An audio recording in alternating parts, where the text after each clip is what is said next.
The Batta Mutiny of 1766. How John McGowan received his first commission in the Bengal Army. Since we are all family historians, we generally enjoy the Who Do You Think You Are series on BBC television. Since we are all British India family historians, we particularly enjoyed watching the McGowan dynasty, explained to us on one of these programs in 2007.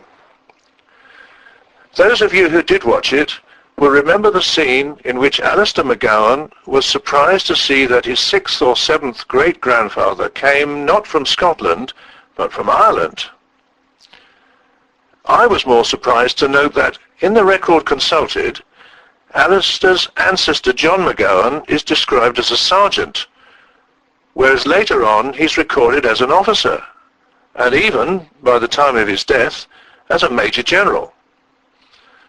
The presentation even gave the impression that this was the normal career progression. Well, it was most certainly not. Promotion to officer from the ranks was occasionally possible, and for 3 reasons. Firstly, the forlorn hope. When a fortress or fortified town was being besieged, the artillery would play their cannons on a suitable stretch of wall for a few days until a breach was made. Alternatively, the sappers and miners would sap or tunnel their way towards the gate, pile a few barrels of gunpowder underneath the gate, light the blue touch paper and retire immediately. The gate would disappear in a cloud of debris. In either case, a junior officer or sergeant would volunteer to lead his company into the breach. A forlorn hope indeed. If successful, and that meant surviving, the sergeant would be entitled to a commission as an officer. Secondly, by capturing the enemy's standard. If during a pitched battle a soldier managed to wrest and retain a standard from an enemy defender, and if he survived, he would be entitled to a commission. I have to admit that, being a schoolboy at heart, one of my heroes is Bernard Cornwall's Richard Sharp. He was an orphan from the Sheffield workhouse who joined Wellington in the Peninsula and captured one of Napoleon's eagles. Wellington promoted him as an officer, and of course, according to the subsequent stories, he was at least as responsible as Wellington for winning the Peninsular War. But one of the difficulties of hailing from the workhouse is that customs and practices there did not suit the officer's mess. Knowing how to read and write, and how to use a knife and fork properly, were as necessary as bravery for an officer. So promotion by these means could prove socially very uncomfortable, both for the ranker and for his fellow officers. There was a third way for promotion. There were generally a number of so-called gentleman rankers. These were gentlemen who joined the army to see the world, but whose family could not afford the huge sums needed to purchase a commission, or who did not have the right connections to recommend a cadetship. Later in their career, their ability, education, and gentle birth might be considered and recognized at a time when an officership became urgently vacant with no individual cadet available to accept it. They would then appoint a gentleman ranker. My strong suspicion, very strong suspicion, is that John McGowan was initially a gentleman ranker. A particular feature supporting this, or at least indicating that John was well educated, was that he called his son Suetonius. The average man from the Sheffield workhouse would not have the education to know who Suetonius was. Being all well educated today, we all know, of course, who Suetonius was. For those who might not have been at school the day that this was taught, there were, in fact, 2 Suetonii. One was a 1st century historian and political commentator. He wrote biographies of 3 of the Caesars. The other was Gaius Suetonius Paulinus, who was the Roman commander in Britain who put down the rebellion of Queen Boadicea and her tribe, the Iceni. I'm not sure whether John had a career of a historian or of a commander-in-chief in mind for his son. Whilst on the subject of ancient Rome, it's interesting to note that one of John's fellow officers in the Bengal army rejoiced in the name of Lieutenant Julius Caesar. So, what were the circumstances surrounding John's first commission? Let me provide a bit of the background. The 10 years leading to John's promotion were particularly active in India. The East India Company, in a story as much of duplicity as of blood, took over an area of India comparable in size with the British Isles. The company gained this territory in 3 stages. Firstly, following the Battle of Plassey in 1757, the new Nawab, Mir Jafar, granted the company tax-collecting privileges in an area around Calcutta known as the 24 Parganas. Secondly, in 1760, the company helped to oust Mir Jafar from his position and replaced him as Nawab by his son-in-law Mir Qasim. As a reward, Mir Qasim gave the company tax-collecting rights from Burdwan, Midnapore and Chittagong. Finally, whilst Clive was in England, he had appointed a man called Van Sittart as governor of Calcutta. Van Sittart was a weak man and could not prevent the merchants breaking their obligations to the company. They undertook business on their own account and refused to pay the money due on taxes and customs duties to Mir Qasim. So desperately short of money, and despite many complaints, Mir Qasim put 140 British persons as hostages into prison in Patna. Still getting no redress, he eventually put them to death in October 1763. The commander-in-chief of the Bengal army at that time was Sir Hector Munro. He did not like this, and he set out to avenge his fellow countrymen. His army had been strengthened by the addition of soldiers made redundant from the British Army regiments in India at the end of the 7 Years' War. Mir Qasim, on the other hand, had sought the help of the Mughal, and Munro met their combined armies at Buxar in October 1764. After a close-run thing, the British prevailed, and it is now recognized that Buxar was a much more strategically important battle than Plassey in the history of British rule in India. At the time of Buxar, Clive was on his way back to Bengal on the orders of the Court of Directors. He was to bring to heel the merchants and many of the army officers also involved in the unauthorized activities that were going on there. So, when he finally arrived in May 1765, Clive was first faced with negotiating with the Mughal in the aftermath of Buxar. These negotiations resulted in the transfer to the company of a large part of Bengal, Bihar and Orissa in the August of that year. But at the same time, he had to explain to the merchants and to his army officers, gung-ho following their military successes, that the gravy train had hit the buffers. Discipline and control had to be restored. No longer would they be allowed to flout the company's rules. They were in India at the company's expense and to engage in trade for the company alone. Faced with significant reductions in their personal income, both the merchants and the officers were naturally disgruntled, but they reluctantly accepted Clive's authority, with one exception. Each month, the officers received their salary, plus an expense allowance. This allowance was known as batta. In fact, as well as receiving batta from the company, they had historically been receiving one from the Nawab as well. In other words, they had been receiving double batta. With the company authority, Clive decreed that, with effect from the 1st of January 1766, they would receive only single batter, as of course did the officers of the other presidencies. For the officers, this was the last straw. They were determined not to lose their double batter.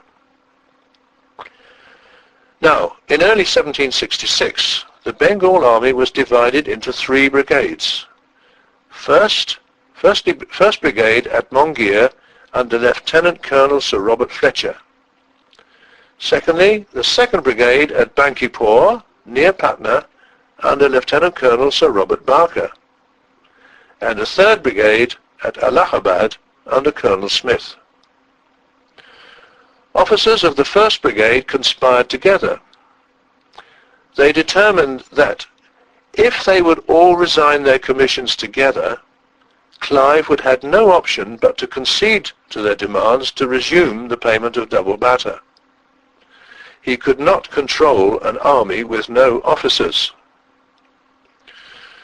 Their proposal was communicated to the officers of the 3rd Brigade, who agreed to go along with them.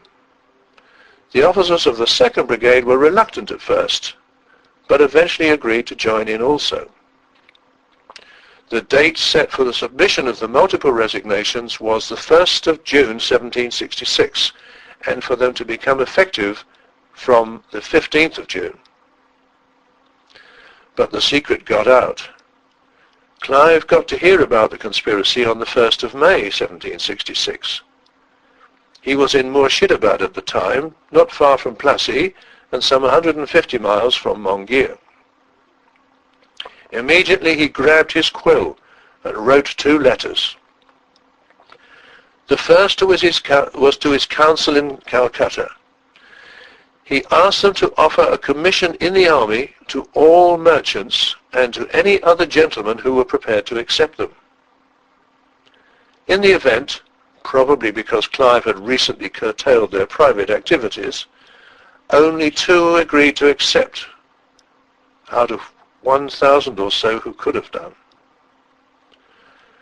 Clive's second letter was to the council in Madras, saying essentially the same thing. He then proceeded to the 1st Brigade in Mongeer.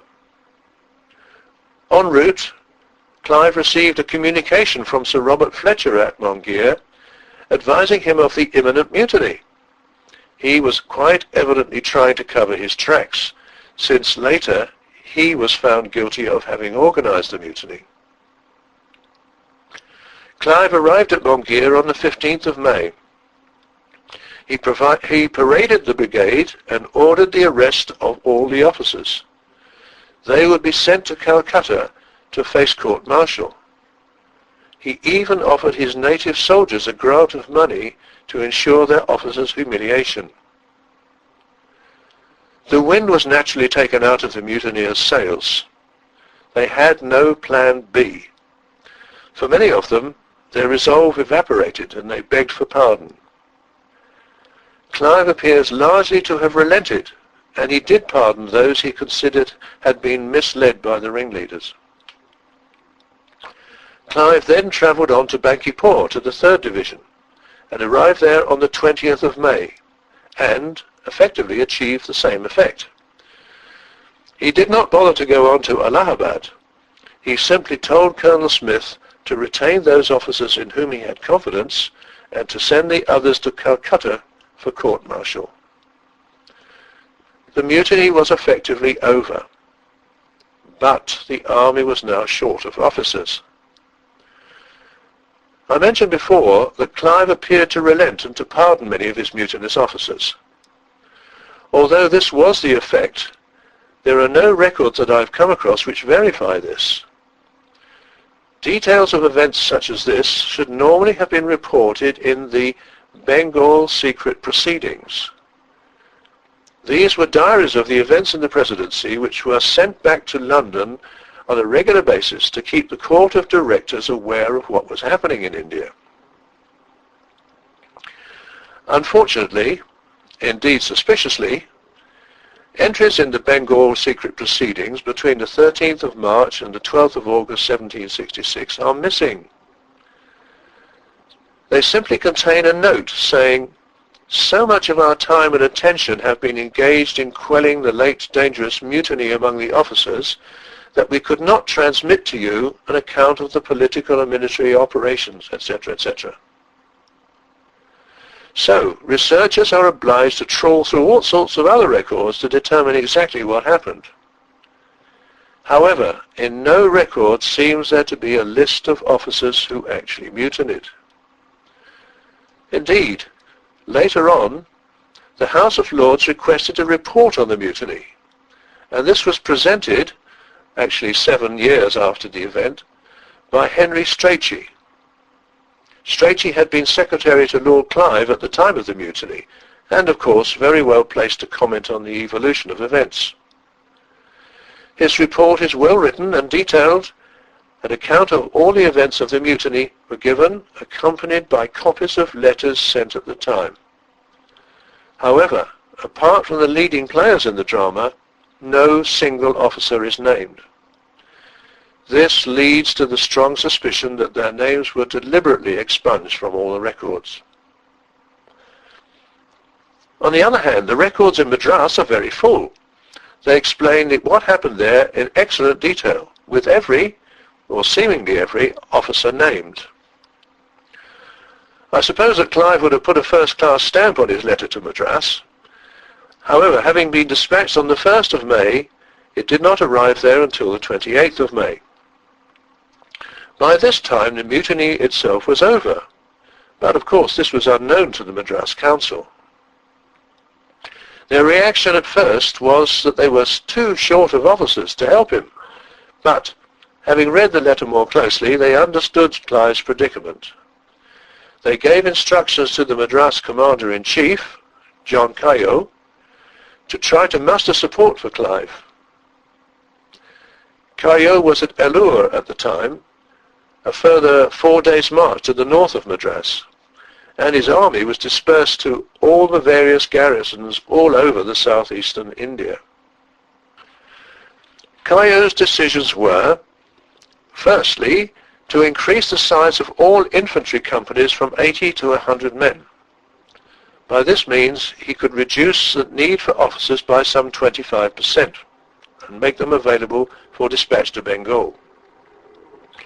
Secondly, to select by reputation certain non-commissioned officers for promotion as officers for the service in the Madras Presidency, so releasing existing officers for duty in Bengal.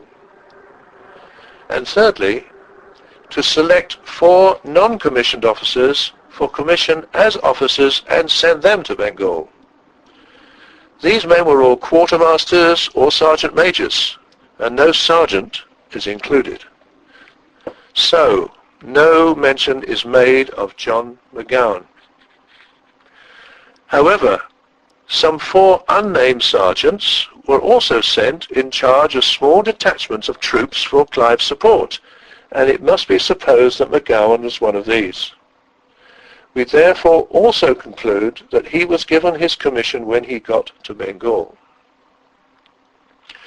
The number of officers who were involved in the mutiny has variously been described as about 200, nearly 200, or in one case at the precise number of 173. To try to identify these, it is necessary to trawl through a large number of secondary sources. The recognized Bible of the services of Bengal officers from 1758 to 1834 is by Major V.C.P. Hodson, who devoted most of the later years of his life to researching them, and incidentally to those of the Madras and Bombay's armies as well. If we add those recorded in his books who were definitely, probably, or possibly involved in the mutiny, we can come up with only 82 names. This is far less than half of those estimated to have taken part, and so the cover-up was pretty effective. I have placed these names in the FIBIS database. Also in the database are the names of those officers who were sent to Bengal from Madras, as a result of Clive's request. I'm sorry to disappoint you, but there is no direct evidence of John McGowan's appointment to a commission, although his subsequent career is well documented and summarized in Hodson. The genealogically useful thing to do is to look once more at the muster list for the Madras army in which he first appears. The mention of Ireland as its origin is very clear, and although others may query this, I would not normally do so. Beyond this, it records that he arrived in India aboard the ship Plassey in 1763. I've not managed to find a picture of Plassey, but I do have one for its sister ship, the True Britain, and this can be found on the Fibbers website also, by kind permission of the National Maritime Museum.